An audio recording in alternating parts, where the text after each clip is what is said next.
Assalamualaikum warahmatullahi wabarakatuh. Kali ini kita akan membicarakan masalah sifat mazmumah yang melekat pada diri seseorang.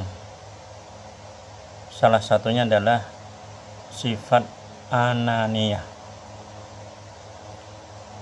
Ananiyah itu adalah sifat keakuan seseorang atau ego seseorang. Sifat ego ini merasa dirinya paling super, merasa dirinya paling hebat, merasa dirinya tidak ada bandingannya. Nah, karena itulah dari sifat ananiyah ini timbul rasa sombong pada diri seseorang, timbul minta lihat pada dirinya, timbul minta dengar segala pembicaraannya. Nah, lalu dari situ nanti dia timbul lagi perasaan dengki terhadap orang lain, timbul lagi rasa tidak percaya pada orang lain, timbul perasaan dia lebih tinggi daripada orang lain. Itu sifat ananiyah. Sedang ananiyah itu hanya boleh dipakai oleh Allah Subhanahu wa ta'ala. Kata Allah, innani anallahu la ilaha illa ana fa'budni. Nah, seterusnya itu kan, nah sampai situ sama aja. Sesungguhnya akulah Allah, kata Allah. Tidak ada Tuhan selain aku, karena itu sembahlah aku. Nah, itu Allah wajar saja begitu, wajar saja lebih tinggi, karena memang benar-benar beliaulah satu-satunya. Dan itu wajar saja minta sembah. Nah, itu kan. Tapi kalau Fir'aun, Fir'aun mengaku Tuhan juga. Nah, Ana rabbukumul a'la, kata Fir'aun, akulah Tuhanmu yang paling tinggi. Tapi kenyataannya Fir'aun ditenggelamkan Allah di Laut Merah. Nah, Namrus zaman Nabi Ibrahim mengaku Allah, akhirnya meninggal diserang binatang atau nyamuk yang kecil. Nah, jadi mengatasi nyamuk saja tidak berdaya, Fir'aun mengatasi air saja tidak berdaya.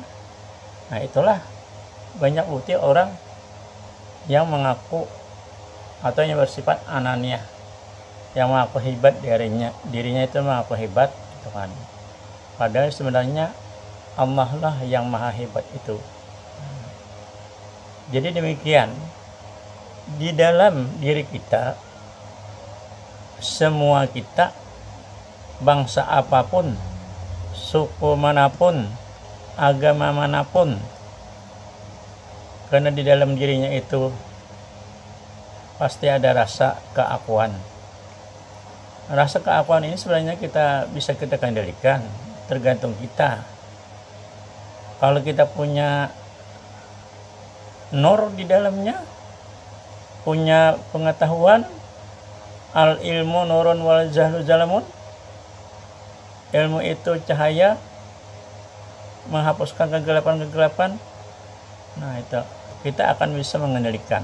Tapi terkadang orang banyak yang luka ke situ. Bukti orang yang ananiyah, faktanya kita lihat. Kalau kita berfoto dengan teman, yang pertama kita cari siapa? Pasti mencari foto kita. Mana aku jar? Ke itu dia aku jar bergambar aja. Padahal kan belum lagi perhatikan teman dirinya dulu sendiri. Lalu lintas kan, ada warna merah, bertahan semuanya. Ada yang tidak sabar karena keakuannya tinggi, nyelip cut, itu kan. Nah, itu. Jadi keakuan atau rasa ego itu pada manusia perlu direm supaya jangan keterlaluan. Contoh lain itu kan banyak sebenarnya contoh itu. Contoh lain di Facebook. kita memposting sesuatu di Facebook atau kita memposting di WA, di Twitter atau yang lainnya, tapi yang paling sering itu di WA dan di Facebook. Kita memposting suatu pengetahuannya bagus, ternyata di antara teman kita ada langsung menghapus karena melihat judulnya barangkali, langsung dihapus. Padahal yang bagus itu dibaca dulu. Setelah dibaca sesuai tidak dengan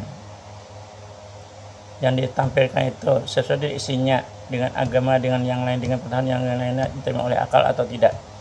Kalau misalnya tidak sesuai, menurut kita tidak diterima oleh akal, menurut kita bertentangan dengan agama, tidak usah dihapus dulu.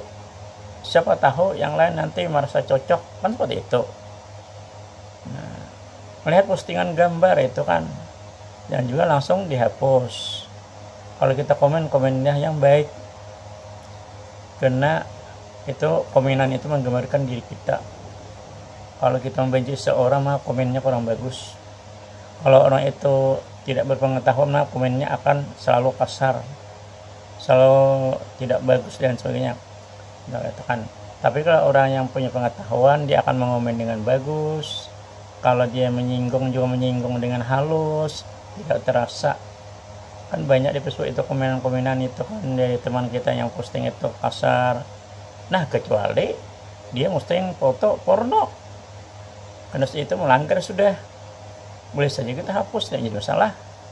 Atau postingan itu kata yang punya, setelah dibaca kalau merasa tidak cocok silahkan hapus. Nah itu kan. Tapi menurut saya pribadi itu bagi kita tidak cocok, jangan dihapus. Siapa tahu nanti ada yang memanfaatkannya, siapa tahu ada yang merasa cocok dengan dirinya. Nah itu kan, misalnya saya memposting, nah saya kan masalah durun napis. Nah durun napis itu kalau diamuntai banyak orang yang tidak suka. Mengapa? Karena tidak memahami isinya barangkali. Nah itu kan, lalu dikatakan salah macam itu. Ilmu hakikat itu kalau dalam pembelajaran wajar saja dikeluarkan, kalau dalam pembelajaran wajar saja dikeluarkan. Tapi kalau sudah masuk ke dalam diri, tidak boleh lagi. Yang di dalam tetap yang di dalam, yang di luar tetap yang di luar. Nah ada yang membaca itu dia tidak senang, katanya ini akan merusak orang lain. Belum tentu. Kenapa Facebook, anggota Facebook, pengunjung Facebook atau anggota WA itu ilmunya tidak sama? Ada ilmu dangkal di bidang tasawuf, di bidang tauhid dia kuat, di bidang fikih dia kuat, tapi di bidang tasawuf dangkal, tidak cocok dengan seleranya. Atau dia pernah berguru ilmu tasawuf, gurunya melarang belajar durun napis, padahal durun napis itu Datuk Nafis itu ahlu sunnah wal jamaah itu kan. Mengapa kita orang ahlu sunnah tidak setuju juga? Nah ada apa dengan diri kita, kan seperti itu. Nah jadi bagi kita mungkin itu sebenarnya, bagi yang lain, bagi yang mereka pernah belajar, itu ilmu yang bagus itu kan, karena isinya tidak bertentangan dengan ahlu sunnah. Coba kalau kita bicarakan tidak itu kan. Nah itu misalnya kan saya posting itu pernah itu kan, ada orang yang menghapus, yang satu tidak sengaja, yang satunya sengaja menghapus. Nah itu, tapi di WA lain-lain WA-nya. Jadi ilmu saya tidak kecewa sebenarnya. Artinya orang yang menghapus itu egonya lebih besar. Nah, kenapa jadi egonya lebih besar, ananiahnya lebih besar? Karena dia merasa itu tidak pantas dilakukan sana. Belum tentu. Yang namanya WA itu, yang mana Facebook itu adalah tempat. Nah itu kan, tempat menampilkan segala sesuatu. Karena tidak ada larangan untuk menampilkan ilmu agama, kita tampilkan saja. Nah, lebih baik itu daripada orang menampilkan foto-foto atau cerita-cerita porno itu kan. Nah ada manfaatnya. Nah sebenarnya itu orang itu ego, mestinya dibaca dulu. Kalau tidak sesuai komentarilah, nah, tapi dengan bahasa yang halus. Nah itu saya contohkan kan, ibarat kita berjalan menemukan buah di jalan. gugur dari pohonnya, jangan langsung kita ambil, kita buang. Buah itu tidak cocok dengan selera kita, mungkin letakkan saya di samping jalan, so yang di remek atau di rumah orang dan higa, siapa tahu nanti ada yang lewat, dia senang dengan buah itu, diambilnya sangat berguna bagi dia, itu kan seperti itu.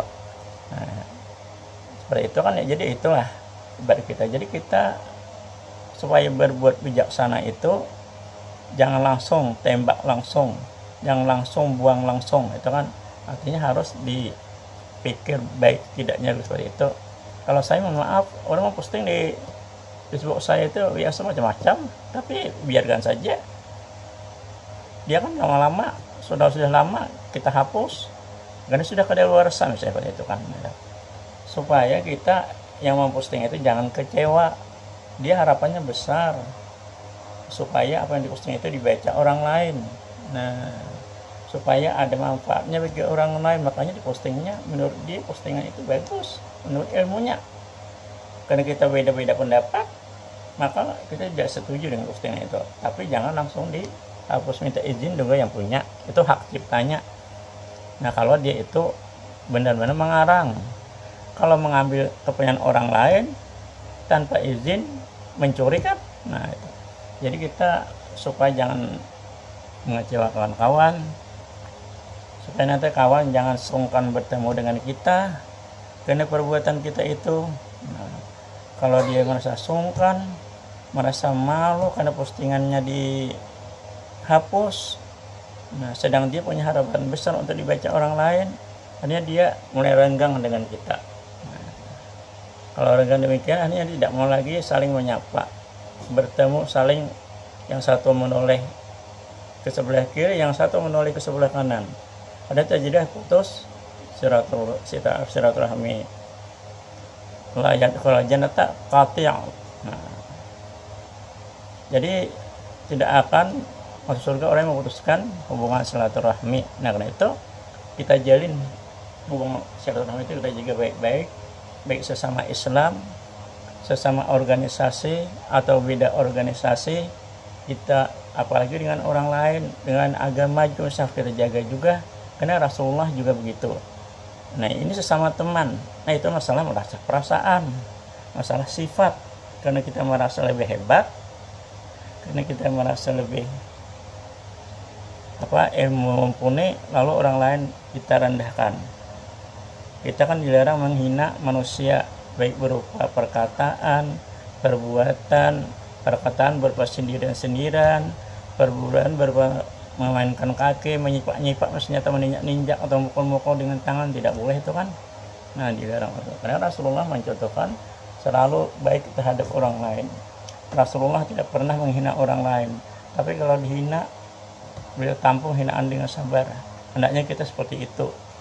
Ya, itulah, hanya gara-gara postingan kita dihapus misalnya, nah hubungan silaturahmi kita jadi terputus. Nah, maka kita semakin jauh, akhirnya kita punya dosa. Nah, itu kan karena kita keakuan kita begitu menonjol, ananiah kita itu. Nah, itu banyak orang yang tidak sadar tentang itu. Nah, banyak tidak sadar itu. Kalau melihat sesuatu berpikir dulu